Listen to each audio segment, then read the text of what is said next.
I'm motivated by fear. Fear of fear.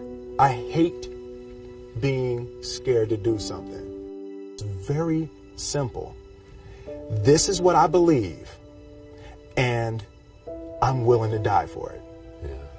Period. You can't be scared to die for the truth. The truth is the only thing that's ever going to be constant. And you can't fear what might happen to you if you were to tell the truth.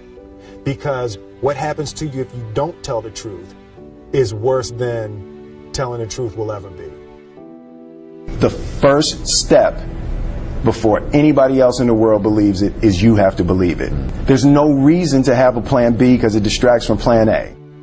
And I think psychologically, the advantage that gives me over a lot of people that I have been in competition with in different situations is it's difficult to take the first step when you look how big the task is. The task is never huge to me. It's always one brick. I believe, and I learned very young, that you don't try to build a wall. You don't set out to build a wall. You don't say, I'm going to build the biggest, baddest, greatest wall that's ever been built.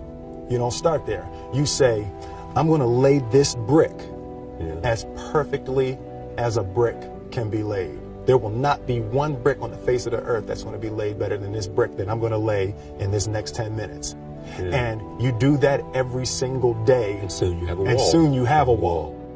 I've never really viewed myself as particularly talented. Where I excel is ridiculous, sickening work ethic. You know, while the other guy's sleeping, I'm working. While the other guy's eating, I'm working. The separation of talent and skill is one of the greatest misunderstood concepts for people who are trying to excel, who have dreams, that want to do things. Talent you have naturally. Skill is only developed by hours and hours and hours of beating on your craft.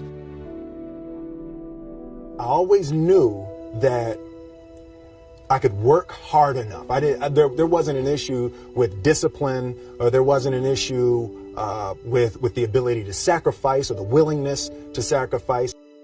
There's no easy way around it. No matter how talented you are, your talent is going to fail you if you're not skilled. You know, if you don't study, if you don't work really hard and dedicate yourself to being better every single day.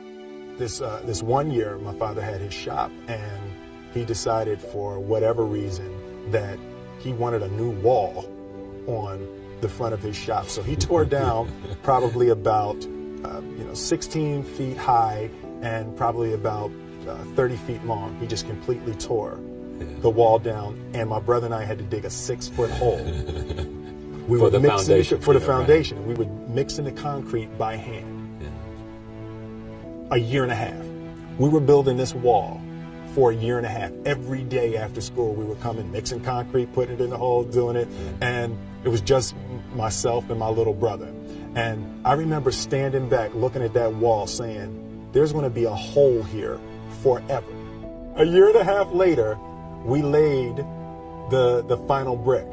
And my father stood back with my brother and I know he planned this. He says he didn't, but I know he had been planning this and writing this for his for the past 2 years. But we stood back, we looked at the wall, and he looked at me and my brother and said, "Don't y'all never tell me that you can't do something," and walked into the shop. As a child, my parents always told me, you could be whatever you want to be, you could do whatever you want to do.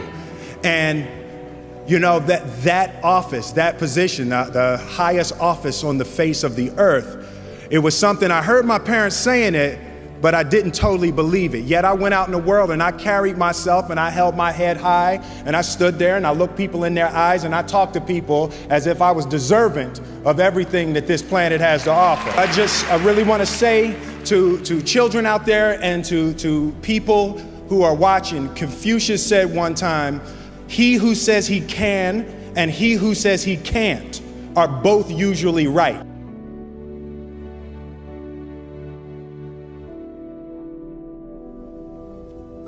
having the opportunity to study greatness. And anytime you have that opportunity, there are certain intricacies that will make clear who you are. It becomes that much more clear who you are.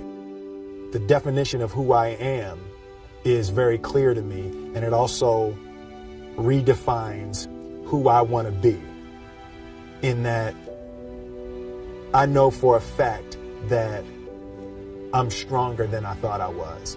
You know, you can't help but ask yourself the question, what would I do if I was in Muhammad Ali's shoes? I'm not the best at anything. You know what I mean? Eddie Murphy is funnier than I'll ever be. Denzel is more powerful than I'll ever be. I think that my strength is I can do everything well. You know, I can do a little bit of everything, and that's what I concentrate on to be my strength. I'll never be able to compete with Denzel. I enjoy connecting with people and ideas, and you know, I have a mission statement. So every year for probably the past 10 years, I've worked out a mission statement for myself. And for the last few years, the mission statement has stayed the same, and it's been improve lives, right? So when I go into something, I'm looking for how the quality of this piece could potentially improve lives. But it's all along the way. It's when you make the movie and how you're interacting with people in the process. And the concept of improving lives runs through the center of everything I do. And then I realized that the way to improve lives is to continually improve yourself, right? So with that, every morning when I get out of the bed, I haven't fixed everything in the world yet, so there's always something to do. I want my life, I want my work, my family, I want it to mean something. If you are not making someone else's life better, then you're wasting your time. Your life will become better by making other lives better. A few months ago, I said that I believe that if I chose to, I could be the president of the United States. And I think as I've had a chance to intellectualize why I said that. Yeah. And I think that there's a certain delusional quality that all successful people have to have. You have to believe that something different than what has happened for the last 50 million years of history. You have to believe that something different can happen. The one thing that I truly tried to communicate in the interpretation of Ali is the complex simplicity of greatness. And how greatness is not this wonderful, esoteric, elusive, God-like feature that only the special among us will ever taste.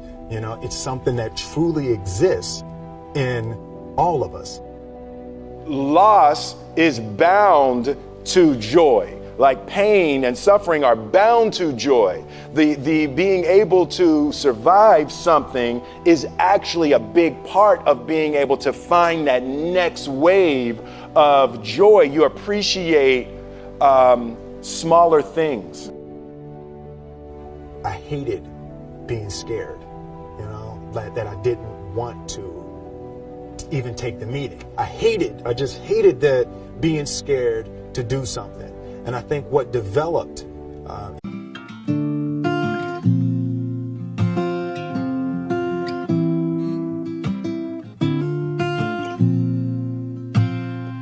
I hear a lot about sinners. Don't think that I'll be a saint, but I might go down to the river